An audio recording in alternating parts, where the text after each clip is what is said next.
Assalamualaikum warahmatullahi wabarakatuh. Sahabatku yang soleh dan soleha, image kita tentang sosok para penguasa negara pastilah akan terbayang tentang kehidupan dalam kemewahan dan semua fasilitas dunia yang dimilikinya. Namun ternyata image yang demikian tidak akan pernah kita dapati pada 4 pemimpin besar umat Islam. Siapakah mereka? Mereka adalah Abu Bakar As-Siddiq, Umar bin Khattab, Utsman bin Affan, dan Ali bin Abi Thalib radhiyallahu anhu. Kali ini sekali lagi saya akan mengisahkan tentang tawadu dan waraknya seorang Umar bin Khattab, sang khalifah tegas, adil, dan jujur yang memiliki luas kekuasaan hampir separuh dunia serta penaklukan-penaklukan yang beliau lakukan termasuk penaklukan Romawi dan Persia. Bagi orang awam bahkan di kalangan para musuh, mereka membayangkan bahwa seorang Umar pastilah seorang pemimpin negara yang tinggal di istana mewah dengan pakaian sutra serta dihiasi dengan batu bermata berkilau yang semakin menunjukkan tingginya kasta beliau. Namun benarkah seperti itu? La, tidak. Seorang Umar adalah sosok yang amat sederhana dan zuhud atas dunia. Selama menjadi khalifah, bahkan Umar bin Khattab tidak berani meminta lebih dari gajinya, sebab uang gajinya adalah uang rakyat. Di pundaknya lah ada tanggung jawab besar untuk memakmurkan rakyatnya. Ia adalah sosok yang rela kelaparan dan paling terakhir kenyang, asalkan rakyatnya makmur serta bisa mencukupi kebutuhan perutnya. Bagi Umar, tanggung jawabnya yang besar adalah ketika satu persatu rakyatnya kelak akan ditanya oleh Allah atas kepemimpinannya. Maka pada hari itu tidak ada yang bisa lari dari pengadilan Allah, dan tidak ada seorang pun yang bisa lolos dari penghakimannya yang agung kecuali mereka, para pemimpin yang benar-benar adil kepada rakyatnya. Karena kehati-hatiannya terhadap uang umat yang dikelola oleh lembaga negara, yaitu dalam lembaga Baitul Mal, Umar tidak mau mengambil gajinya yang melebihi kebutuhannya. Bila para pemimpin dunia biasanya hidup bergelimang kemewahan dan baju indah, maka sang khalifah ini hanya mengenakan baju lusuh dengan 17 tambalan. Kesederhanaan Umar bin Khattab ini bahkan sempat mengecoh dan membuat kebingungan Uskup Sophronius saat terjadi penyerahan kunci Baitul Maqdis. Saat itu ketika pasukan Islam telah memenangkan pertempuran Yarmuk, pasukan Islam pun bergerak untuk menaklukkan Damaskus dan Baitul Maqdis pada tahun 637 Masehi. Ketika pasukan Islam mengepung Baitul Maqdis, pasukan yang dipimpin oleh Uskup Sophronius masih tetap bertahan dan enggan menyerah.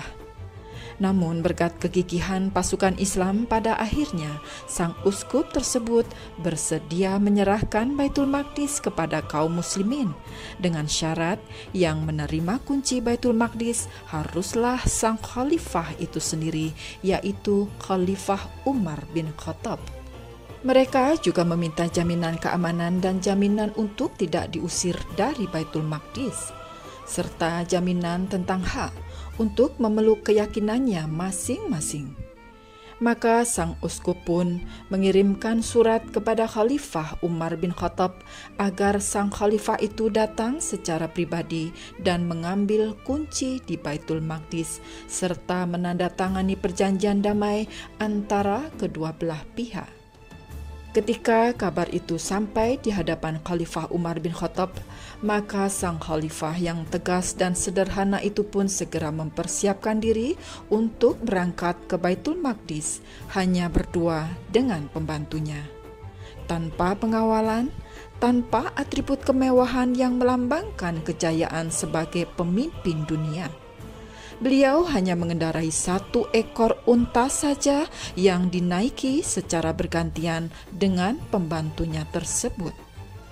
Ada kalanya sang khalifah yang berada di atas unta, namun ada kalanya pula beliaulah yang menuntun unta tersebut dan pembantunya yang berada di atas unta. Masya Allah, ketawaduan ini yang patut dicontoh oleh para pemimpin di zaman ini. Singkat cerita, mereka berdua semakin mendekati pintu gerbang Baitul Maqdis. Kebetulan saat itu giliran sang pembantu untuk duduk di atas unta, sedangkan Umarlah yang memegang tali kekang. Sebenarnya sang pembantu sudah menawarkan diri untuk turun dan menarik tali kekang agar Umar bisa bergantian naik ke atas unta. Namun Umar menolak karena ia ingin adil sesuai dengan kesepakatan bahwa mereka harus bergiliran. Dan saat itu memang tiba giliran sang pembantu untuk naik unta, sedangkan Umar tidak ingin menzolimi hak pembantunya tersebut. Sementara itu dari kejauhan, Uskup Sophronius mengawasi dari balik benteng dengan pakaiannya yang mewah serta barisan penduduk Baitul Maqdis yang siap menyambut sang Khalifah Umar bin Khattab.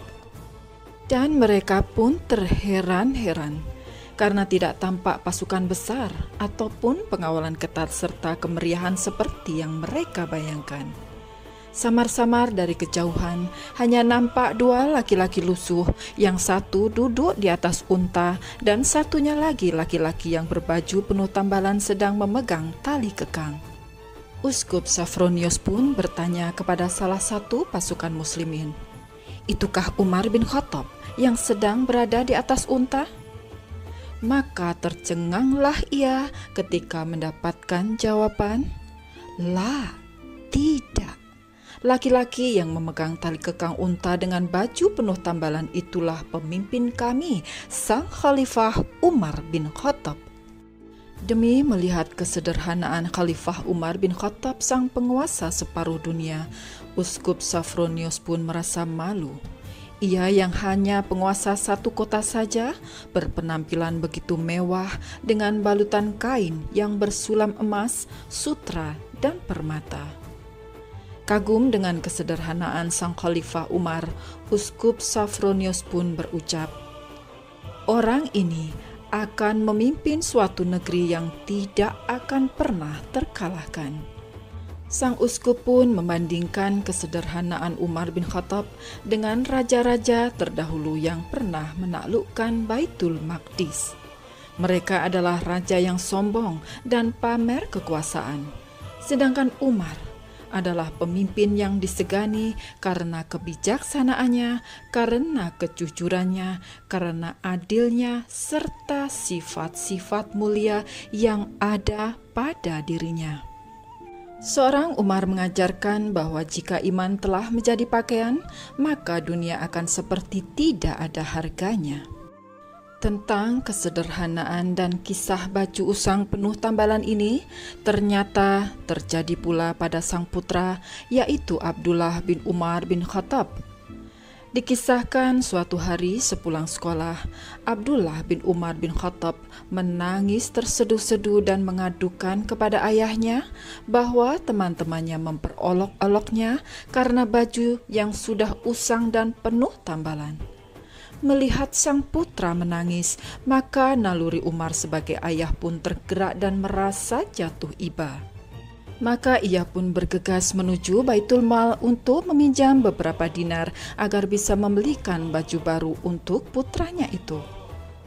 Karena tidak menemui sang bendahara, maka Khalifah Umar pun menuliskan surat yang berisi pesan bahwa ia ingin meminjam beberapa dinar saja dan gajinya bulan depan dipotong sesuai dengan jumlah yang ia pinjam itu. Tak lama kemudian datanglah surat balasan dari sang bendahara Baitul Mal. Surat itu berisi, "Wahai sang Amirul Mukminin junjungan kami, telah kami terima surat dari Anda. Tetapi sebelum kami meminjamkan uang kepada Anda, apakah Anda sudah berpikir matang-matang? Apakah ada nanti jaminan Anda masih hidup hingga akhir bulan ini? Jawaban dari sang bendahara Baitul Mal itu membuat sang khalifah menangis terseduh-seduh. Tersadarlah ia bahwa tidak ada satu jaminan pun bahwa ia akan tetap hidup hingga akhir bulan tiba untuk menerima gaji sehingga bisa membayar hutang kepada Baitul Mal.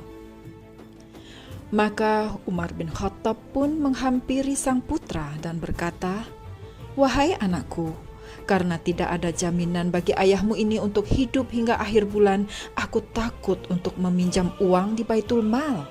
Maka aku minta engkau bersabarlah dengan bajumu yang usang dan penuh tambalan ini.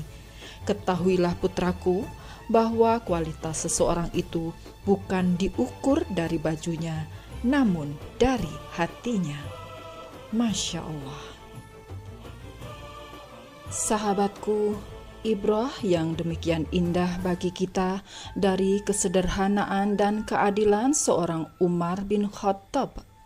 Sosok yang sederhana, jujur, warok dan adil, serta mengutamakan kepentingan rakyatnya di atas kepentingannya sendiri. Sungguh merupakan teladan hebat bagi para pemimpin di zaman ini. Lalu bagaimana dengan kita? Ketahuilah bahwa kita semua pun menjadi pemimpin atas orang-orang yang menjadi tanggung jawab kita. Seorang suami menjadi pemimpin bagi istrinya. Seorang ibu menjadi pemimpin bagi putra-putrinya. Seorang guru menjadi pemimpin atas anak-anak didiknya. Kita semua pun kelak akan dimintai pertanggungjawaban atas kepemimpinan kita.